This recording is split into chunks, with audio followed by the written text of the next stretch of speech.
দেশের ক্রমবর্ধমান জ্বালানি চাহিদা মেটাতে এবং আমদানির উপর নির্ভরতা কমানোর লক্ষ্যে সরকার নতুন করে তেলকূপ খননের উদ্যোগ গ্রহণ করেছে। এর মধ্যেই সিলেট তেলের খনিতে উত্তোলনযোগ্য মজুদ প্রায় ১.৫ কোটি ব্যারেল বলে ধারণা করা হয়েছে। দৈনিক ৬০০ ব্যারেল হারে উত্তোলন করলে ১০ বছর পর্যন্ত উত্তোলন করা সম্ভব বলে রিপোর্টে উল্লেখ করেছে কনসালটেন্ট প্রতিষ্ঠান স্লামবার্জার। সিলেট গ্যাস ফিল্ড কোম্পানির ব্যবস্থাপনা পরিচালক প্রকৌশলী মোহাম্মদ রেজাউল ইসলাম বলেন, মজুদ আরও বেশি বলে ধারণা করা হচ্ছে। দৈনিক ৫০০ থেকে ৬০০ ব্যারেল তেল উত্তোলন সম্ভব বলে রিপোর্টে উল্লেখ করা হয়েছে। স্লামবার্জারের রিপোর্টে ১৪.৮ মিলিয়ন ব্যারেল তেল উত্তোলনযোগ্য বলা হয়েছে। দৈনিক ৫০০ থেকে ৬০০ ব্যারেল তেল উত্তোলন করা সম্ভব হবে। ফিল্ডটিতে আরেকটি কূপ খননের প্রস্তুতি চলছে বলে জানা গেছে। পেট্রোবাংলার চেয়ারম্যান জনেন্দ্রনাথ সরকার সংবাদ মাধ্যমকে জানান, স্লামবার্জারের রিপোর্ট জমা দিয়েছে, আমাদের টিম এটি মূল্যায়ন করছে। যতক্ষণ না আমাদের টিম একমত হচ্ছে ততক্ষণ মজুদ ঘোষণা করতে চাই না, তবে ভালো পরিমাণে মজুদ আশা করা হচ্ছে।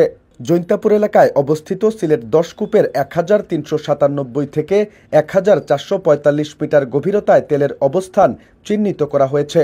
পরীক্ষামূলক উৎপাদনের সময় প্রথম দিন ২ ঘন্টায় ৭০ ব্যারেল তেল উঠেছে। আপাতত কূপটি বন্ধ রাখা হয়েছে। মজুদের বিষয়টি নিশ্চিত করতে কনসালটেন্সি ফার্ম স্লামবার্জারকে নিযুক্ত করা হয়। সেই প্রতিষ্ঠান ইতিমধ্যেই রিপোর্ট জমা দিয়েছে। পেট্রোবাংলার সূত্রে জানা যায়, তেলের কোয়ালিটি উন্নত মানের। সিলেট ১০ থেকে পাওয়া তেল বুয়েট এবং ইস্টার্ন রিফাইনারিতে প্রেরণ করেছিলাম, তারা উৎকৃষ্ট মানের বলে রিপোর্ট দিয়েছে। ২০২৩ সালের নভেম্বরে সিলেট ১০ কূপের খনন শেষ হয়। কূপটিতে তেলের পাশাপাশি গ্যাসের ৩টি স্তর পাওয়া গেছে। স্তরগুলোর অবস্থান হচ্ছে ২,২৬০ থেকে ২,৪৭৫ মিটার, ২,৫৪০ থেকে ২,৫৭৬ মিটার ও ৩,৩০০ মিটার গভীরতায়। গ্যাসের সম্ভাব্য মজুদ ৪৩.৬ থেকে ১০৬ বিলিয়ন ঘনফুট হতে পারে বলে জ্বালানি ও খনিজ সম্পদ বিভাগ আশা করছে। সিলেট ১০ কূপ থেকে গ্যাস উত্তোলনের জোর প্রস্তুতি চলছে। কূপটি গ্যাস উত্তোলনের জন্য প্রস্তুত থাকলেও পাইপলাইন না থাকায় উত্তোলন করা সম্ভব হচ্ছে না। কূপটি থেকে হরিপুর পর্যন্ত ৬ ইঞ্চি ব্যাসের পাইপলাইন বসানোর কাজ চলমান রয়েছে। ১৯৮৬ সালে দেশে প্রথম তেলের সন্ধান পাওয়া যায় হরিপুরে। এটি ৫ বছর স্থায়ী হয়েছিল, তারপর বন্ধ হয়ে যায়।